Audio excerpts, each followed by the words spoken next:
Como usar a rejeição ao seu favor? Ela pode ser uma bênção. Psicologia reversa. Você já foi rejeitada? Seja por alguém que você amava, uma oportunidade que parecia perfeita, ou até mesmo por amigos ou familiares. E como você se sentiu nesse momento? Talvez uma mistura de dor, frustração e dúvida, como se um buraco fosse aberto no chão e você fosse completamente engolida por ele. Como se levantar nesses momentos? Você já conseguiu se reerguer após uma rejeição? Mas e se eu te dissesse que a rejeição pode ter sido uma bênção e a sua maior aliada?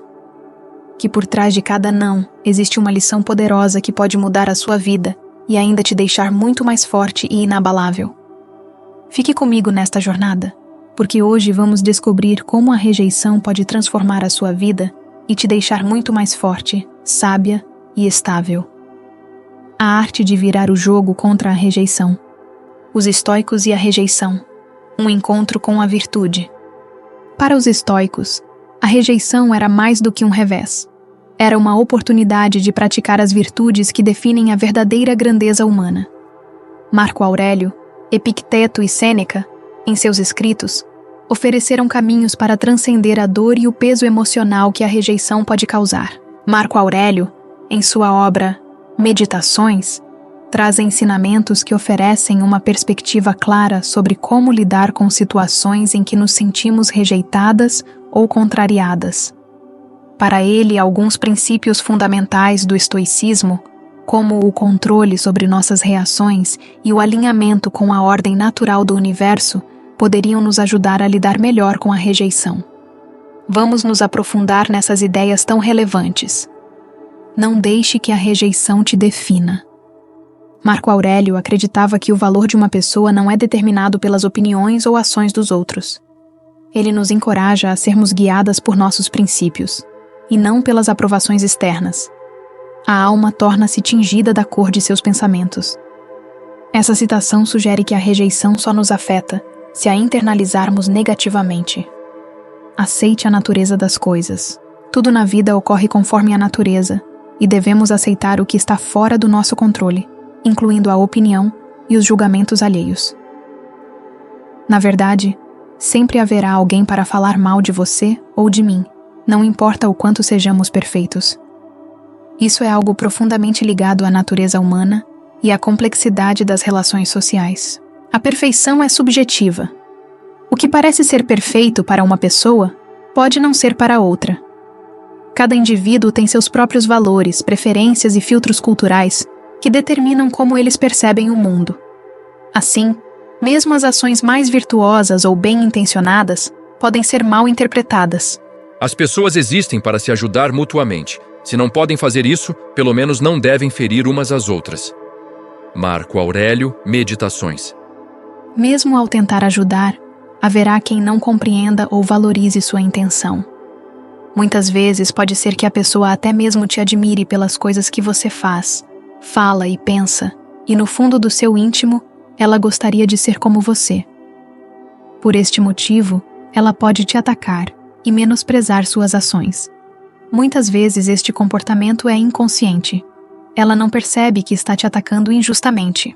O ser humano, por natureza, tende a se comparar com os outros.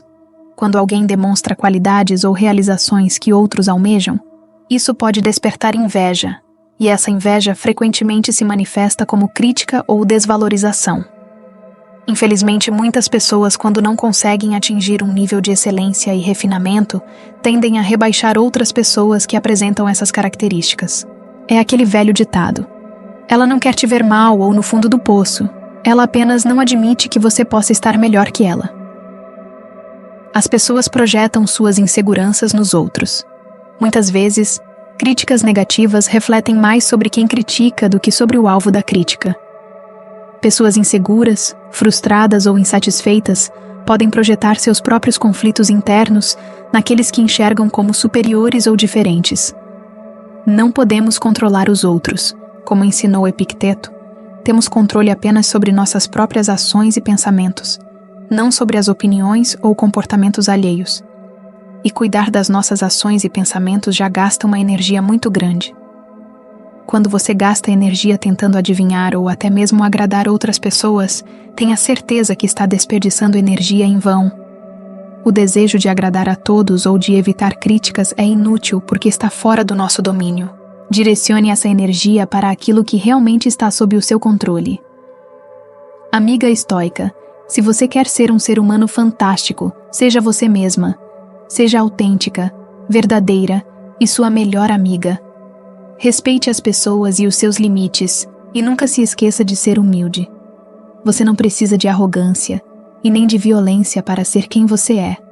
Esteja conectada com a sua essência e nada poderá te abalar. Se alguém faz algo errado, o problema dele. Ele tem seus próprios princípios. O que importa é o que eu faço, porque isso está sob meu poder. Meditações Marco Aurélio. É sobre isso, minha amiga. Não se nivele por baixo. Se alguém errou com você, não se vingue fazendo a mesma coisa, ou até mesmo coisas piores. Apenas demonstre sua superioridade e suas virtudes, sua honra e seu valor. Nada mais vale a pena. A história de Yasmin. Yasmin tinha 45 anos, e após 20 anos de casamento, sentia-se realizada, embora com as marcas de uma rotina que nem sempre preservava a chama do amor. Ela e seu marido haviam formado uma família, uma estrutura sólida de vida, mas, ao longo dos anos, ela notara certas fissuras, pequenas ausências, distanciamentos, que talvez tivesse ignorado. Até que a dor de uma traição a atingiu de forma devastadora. Certo dia, Yasmin descobriu que seu marido, com quem passara 2 décadas de sua vida, estava se envolvendo com outra pessoa. O choque e a raiva a consumiram nos primeiros dias. As imagens mentais de seu casamento corrompido, as palavras nunca ditas e os momentos desperdiçados surgiram com força e, ao refletir sobre sua dor, algo inesperado aconteceu. Em vez de se entregar à vingança ou à fúria, Yasmin se distanciou emocionalmente daquele relacionamento e começou a olhar para si mesma, profundamente. Ela soubera, nos meses seguintes à traição, que havia uma pessoa na sua vida que, de forma sincera e gentil, havia se interessado por ela. Essa pessoa não se arrastava à sua volta em busca de algo, mas demonstrava uma admiração genuína, investindo pacientemente, sem pressa, na amizade que começava a florescer. Essa atenção não era apenas superficial, mas sim uma valorização de quem ela era, com um interesse genuíno em sua vida e seus sentimentos. Era como se ela finalmente tivesse visto, no olhar desse alguém, o respeito e o cuidado que merecia. Mas o maior ensinamento para Yasmin veio de seu próprio olhar sobre o que realmente queria e o que não aceitaria mais. Ao invés de cair na tentação de dar o troco, como era esperado por muitos, ela se posicionou com sabedoria, decidindo sair da relação sem ódio, mas com a clareza de quem sabe o seu valor.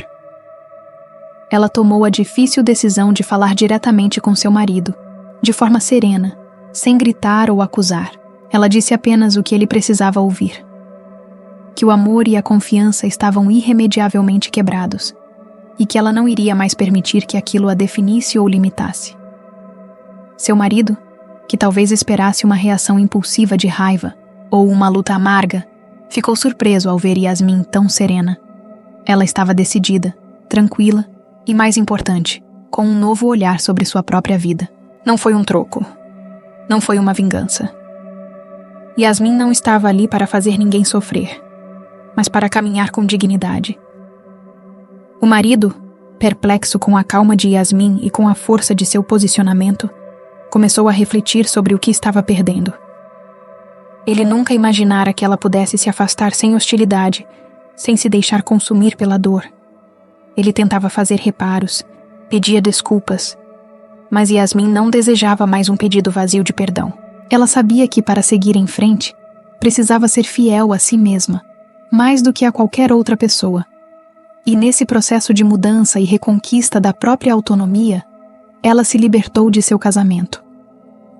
O homem que a traíra, aos poucos, começou a se dar conta do preço que estava pagando. Ele percebera que havia perdido, não uma mulher comum, mas uma mulher com força e coragem suficientes para escolher sua própria paz, em vez de se submeter à dor alheia. Yasmin, ao se afastar com dignidade, se tornou ainda mais atraente para a pessoa que genuinamente se importava com ela. E esse novo interesse lhe trouxe um profundo senso de valorização, embora não fosse seu foco primordial. Ela não procurava mais a compensação externa, mas apenas se firmar internamente. E assim, ao invés de se perder em um jogo de cobranças ou acusações, Yasmin seguiu em frente, crescendo pessoalmente. O marido, com o coração apertado pela perda e com o arrependimento amargo de não ter sabido reconhecer a mulher poderosa que ele tinha ao seu lado, se viu solitário em sua reflexão. No fim, Yasmin não só provou seu valor a seu marido, mas a ela mesma. E o arrependimento dele, amargo e doloroso, não era o que ela esperava, pois ela já havia alcançado a libertação, através de sua decisão clara e firme. Crescimento, através das críticas. Mesmo as críticas negativas podem ser úteis, não por definir quem somos, mas por nos oferecerem a oportunidade de praticar paciência, humildade e resiliência. Também são importantes para exercitarmos a nossa conexão com nós mesmas. Se você sabe quem é, reconhece o seu valor e está plenamente conectada à sua essência, nenhuma crítica, comentário ou mentira dita sobre você por terceiros vai te abalar. Imagine que uma amiga afirme para você que o céu é verde. Você sabe que o céu é azul. Ok, pode ser branco, cinza e até laranja, dependendo do contexto, mas em geral, ele é azul. Você entraria em uma discussão infinita com essa amiga para provar que o céu é azul? Você se ofenderia com a afirmação dela? Acredito que você, como eu, não daria a mínima importância para essa afirmação tão insensata. Agora imagine que uma pessoa que mal te conhece, uma vizinha que acabou de se mudar, começa a espalhar para toda a vizinhança que você é uma desocupada, preguiçosa e dorme o dia inteiro. Bom, você sabe o que você faz da vida. Não sabe, minha amiga estoica? Você vai discutir com essa pessoa e tentar provar que você não é nada daquilo do que ela está dizendo? Você consegue perceber alguma diferença entre as duas situações? Que tal tentar imaginar que essa vizinha está apenas falando para todos que o céu é verde? Seja como um rochedo, contra o qual as ondas continuamente se chocam, mas permanece imóvel. E os rebentamentos à sua volta se aquietam. Meditações, Marco Aurélio. Portanto, não importa o que você faça, sempre haverá quem critique, porque as opiniões alheias refletem subjetividade, inseguranças e padrões pessoais. No entanto, a verdadeira liberdade está em não permitir que esses julgamentos externos perturbem sua paz. Trabalhe para ser virtuosa, não perfeita aos olhos de todos, e deixe que sua própria excelência seja a sua resposta ao mundo. Se algo externo te aflige, a dor não se deve à própria coisa, mas à tua avaliação dela. E tu tens o poder de revogar essa avaliação a qualquer momento. Transforme desafios em oportunidades. Marco Aurélio via os obstáculos como chances de crescimento. A rejeição pode ser vista como uma oportunidade para praticar virtudes como paciência, resiliência, autocontrole e humildade. O impedimento à ação avança a ação. O que está no caminho torna-se o caminho. A rejeição não é um fim, mas um novo ponto de partida para refinar nossos valores e fortalecer nosso caráter. Só é humilde de verdade quem aceita ser humilhado. Como reagir diante da humilhação? Existe alguma coisa pior que a rejeição? Sim, a humilhação. Reagir à humilhação pode ser um dos maiores desafios emocionais que uma pessoa pode enfrentar. No entanto, a forma como você escolhe reagir pode influenciar diretamente seu bem-estar e seu crescimento pessoal. Aqui estão algumas estratégias sobre como lidar com a humilhação de maneira saudável e construtiva. Mantenha a calma e o controle emocional. A humilhação pode evocar raiva, vergonha e até mesmo confusão. Contudo, reagir impulsivamente pode piorar a situação. Em vez de ceder ao impulso de responder imediatamente, respire fundo e procure se acalmar. Isso pode dar a você a clareza necessária para agir de maneira mais controlada e digna. Reflita sobre o que foi dito. Pergunte a si mesma se o que foi dito é verdadeiro, ou se há algum fundamento no que está sendo dito. Às vezes, as palavras de outra pessoa podem ser mais sobre elas do que sobre você. Reconhecer que a humilhação frequentemente reflete mais os problemas do outro do que os seus pode ajudá-la a distanciar-se emocionalmente do evento. Não internalize o ataque. A humilhação pode ser difícil de lidar, mas ela não define quem você é. Lembre-se de que os outros têm suas próprias percepções, e muitas vezes suas palavras podem ser o reflexo de inseguranças, frustrações ou mal-entendidos. Ao não internalizar o ataque, você mantém sua dignidade e autoestima intactas. Use a empatia, mas sem permitir o abuso.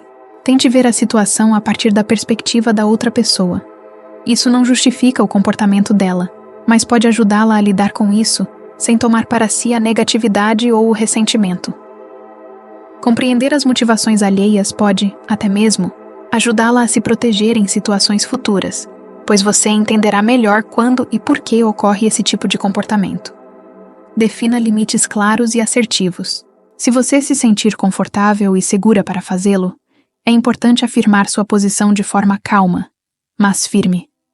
Mostrar à pessoa que seu comportamento é inaceitável pode ser essencial. Defina um limite claro, sem permitir que a situação se desenrole ainda mais. Procure apoio e valide seus sentimentos. Compartilhar o que aconteceu com uma pessoa de confiança pode ser um alívio emocional. O apoio de amigos ou familiares pode ajudar a validar seus sentimentos e oferecer uma perspectiva externa sobre o que aconteceu, além de proporcionar um apoio emocional importante para sua recuperação. No entanto, dependendo da situação e das pessoas envolvidas, não propague ainda mais esse mal-entendido. Muitas vezes é melhor tentar resolver a questão sozinha do que envolver outras pessoas na história, principalmente se são pessoas que se conhecem. Tome cuidado com a necessidade de validação externa. Lembre-se que o estoicismo nos ajuda a depender cada vez menos da opinião de outras pessoas. Evite alimentar burburinhos, fofocas e maledicência sem necessidade. Compartilhe apenas se extremamente necessário e com pessoas que você sabe que não são capazes de fazer mau uso das suas palavras. A discrição é uma virtude muito subestimada nos dias de hoje. Minha amiga estoica, seja discreta. Transforme a experiência em aprendizado. Quando possível, aproveite a situação para refletir sobre o que pode ser aprendido. Isso não significa desculpar ou justificar a humilhação, mas entender o que a experiência oferece em termos de autoconhecimento e desenvolvimento pessoal. Como você pode crescer com isso? Há lições que podem ser extraídas para fortalecer sua autoconfiança ou suas habilidades em lidar com adversidades. Pratique o autocuidado. Após viver uma situação dolorosa como a humilhação, é importante buscar maneiras de restaurar sua energia emocional. Faça algo que a acalme, como meditar, dar um passeio, ouvir música, escrever ou se entregar a uma atividade que lhe traga prazer e paz. Perdão, não apenas para o outro, mas também para você. O perdão pode ser uma maneira de se libertar do peso da humilhação. Perdão não significa esquecer o que aconteceu, mas significa liberar a carga emocional que a humilhação causou. Ao perdoar, você permite que a situação perca o poder sobre você, mantendo o controle da sua própria paz. Rejeite a ideia de ser vítima. Por mais difícil que seja, resistir à ideia de se colocar como uma vítima permanente ajudará a evitar um ciclo de autopiedade. Não se defina pela humilhação ou por algo que lhe foi imposto. Escolher seguir em frente com autocompaixão e determinação de curar-se traz a verdadeira força. Lidar com humilhação não significa ser passiva ou submissa, mas encontrar formas de preservar a integridade e o bem-estar emocional enquanto se liberta do impacto negativo da situação. A humilhação, se bem compreendida e tratada, pode ser uma oportunidade para fortalecer sua resiliência e desenvolvimento pessoal. A natureza do controle. Epicteto frequentemente dizia que o mundo se divide em duas partes: o que está sob nosso controle e o que não está. A rejeição pertence à segunda categoria, uma vez que resulta das escolhas, pensamentos e opiniões de outras pessoas. Assim, cabe a nós focarmos em como reagimos, e não na rejeição em si. O que perturba os homens não são as coisas em si, mas os julgamentos que fazem delas. Epicteto. Valorize a virtude interna. A verdadeira paz e satisfação vem de viver de acordo com a razão e a virtude, e não de depender de aceitação externa. O que importa é ser bom, e não parecer bom. Marco Aurélio. Para o filósofo estoico Marco Aurélio, a rejeição não era algo a ser temido, mas um evento natural e indiferente, sem o poder de alterar nossa essência. A verdadeira liberdade está em ser imperturbável diante do que não podemos controlar, mantendo a integridade e o foco no que realmente importa, a excelência do caráter. Ame tudo o que acontece, amor fati. Marco Aurélio via cada evento da vida, mesmo os mais dolorosos, como um componente necessário do grande equilíbrio do universo. Ele encorajava a aceitar as experiências, incluindo a rejeição, como uma oportunidade de alinhar-se ao fluxo da natureza e fortalecer a alma. Se um obstáculo surge no caminho, transforme-o no caminho. Aquilo que estava no caminho se torna o próprio caminho. O conceito de amor fati, ou amor ao destino, tem suas raízes na filosofia estoica, mas também aparece na obra do pensador Friedrich Nietzsche, embora ele tenha usado o termo mais explicitamente em seus escritos. Na filosofia estoica, figuras como Sêneca, Epicteto e Marco Aurélio já abordavam ideias próximas, enfatizando a aceitação do que nos acontece como parte de um processo natural do universo. Amor fati traduz-se literalmente do latim como amor ao destino, ou amor ao que acontece. Significa um tipo de amor incondicional e total aceitação pelo que a vida traz, sem resistência ao que já aconteceu, ou ao que virá. A ideia central é abraçar os altos e baixos da vida, aceitando todos os momentos, não apenas os bons, e entender que tudo tem um propósito ou, no mínimo, uma razão para acontecer, mesmo que essa razão não seja inicialmente compreendida. Princípios fundamentais do amor fati. Aceite o que não se pode mudar. No contexto estoico, o amor fati está intimamente ligado à ideia de distinguir entre o que podemos controlar e o que não podemos. As circunstâncias, os desafios e as adversidades fazem parte da vida, e a capacidade de aceitação das inevitabilidades é central para uma vida plena. Transforme sua dor em sabedoria. O amor fati não se trata apenas de aceitar as dificuldades passivamente, mas de encontrar um valor em cada experiência, incluindo a dor e o sofrimento. Em vez de se desesperar diante dos contratempos, a mulher estoica busca refletir sobre como a experiência pode levá-la a uma melhor compreensão de si mesma e do mundo. Viva no momento presente. A filosofia estoica ensina que só o presente é verdadeiramente nosso, e que a mente humana muitas vezes perde tempo remoendo o passado ou temendo o futuro. O amor fati encoraja uma abordagem mais focada, onde a vida é vivida plenamente em qualquer circunstância que ela se apresente, sem arrependimentos ou ansiedades sobre o que foi ou o que pode vir. Abrace a totalidade da existência.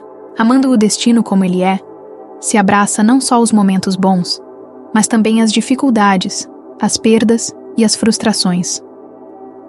O amor fati não é uma conformidade com uma vida sem ambições ou crescimento, mas sim uma maneira de ver todos os aspectos da vida como oportunidades, sejam positivos ou negativos, para o crescimento e transformação pessoal.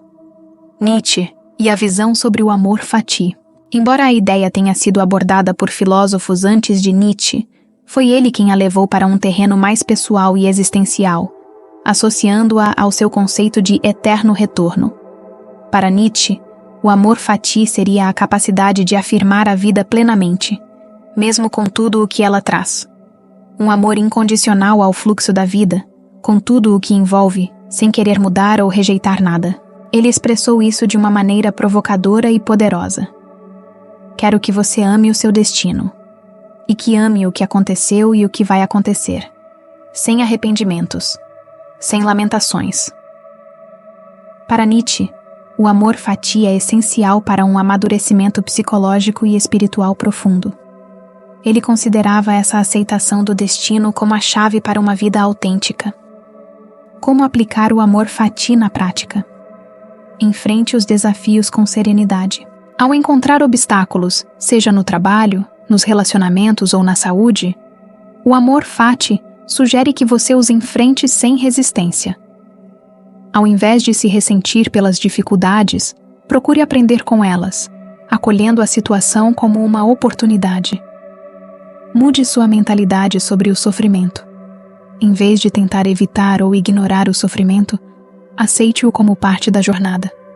Pergunte-se o que essa dificuldade pode ensinar e como ela pode ser uma chance de crescimento. Abrace a impermanência da vida. Tudo, absolutamente tudo, está em constante transformação. O amor fati implica abraçar a mudança e entender que a transitoriedade das coisas, tanto as boas quanto as ruins, é o que torna a vida dinâmica e valiosa. Enfrente o fracasso com dignidade. Em vez de ver o fracasso como uma vergonha, veja-o como um passo necessário para o sucesso. Aceitar os fracassos com o mesmo amor do que qualquer outro momento positivo é um modo de fortalecer sua resiliência e integridade. O amor fati é a arte de abraçar a vida como ela é, com todos os seus desafios e alegrias. Ele nos ensina a desistir do controle excessivo sobre o futuro e a ver as dificuldades como oportunidades para aprender e crescer. Esse amor incondicional pelo destino promove uma tranquilidade interior, onde o ser humano não se deixa abalar pelos contratempos da vida, mas, ao contrário, entende que cada momento, seja ele de alegria ou de dor, faz parte de um quadro maior e precioso da existência. O valor da virtude acima da validação. Sêneca nos lembra que o verdadeiro valor de uma pessoa não depende da aceitação alheia. Ser rejeitada não diminui quem somos, desde que permaneçamos fiéis a nossos princípios e virtudes. A dignidade pessoal é mais sólida do que qualquer opinião passageira. Você está reclamando porque alguém não a apreciou? Veja se você está sendo justo consigo mesma ao medir seu valor pelas métricas de outros. Sêneca. Rejeição como uma instrutora. Para os estoicos, dificuldades não são fardos, são mestres. A rejeição revela onde precisamos crescer, quais expectativas ajustar e como exercitar o autocontrole e a paciência. Ela nos força a retornar ao que realmente importa, a construção de um caráter sólido. Ela nos lembra da importância da humildade. A humildade não está na pobreza, não está na indigência, nem na penúria dos necessitados que passam fome. A humildade está nas pessoas que, tendo o direito de reclamar, julgar, reprovar e tomar qualquer atitude, compreensível no brio pessoal, recua e apenas abençoa. Chico Xavier. A mente que suporta a adversidade não é menor, mas mais forte. Concluindo minha amiga estoica. Quando rejeitados, os estoicos não se colocavam no papel de vítimas. Eles se viam como arquitetos de sua própria paz e usavam cada não como uma pedra para construir sua fortaleza interior. Eles nos ensinam que não é o que acontece conosco que importa, mas como escolhemos responder a isso. Cara amiga estoica, se este vídeo trouxe algum significado para você, não esqueça de curtir, deixar seu comentário com sugestões, críticas ou perguntas e compartilhar com uma amiga que pode se beneficiar dessas sábias palavras. Não se esqueça de responder nos comentários. Você já foi rejeitada? Como você reagiu? O que aprendeu com a rejeição? Suas dicas podem ajudar outras mulheres que estejam precisando de ajuda. E claro, não perca o próximo vídeo. Temos mais conteúdo incrível esperando por você. Até lá! Saudações estoicas da mulher estoica.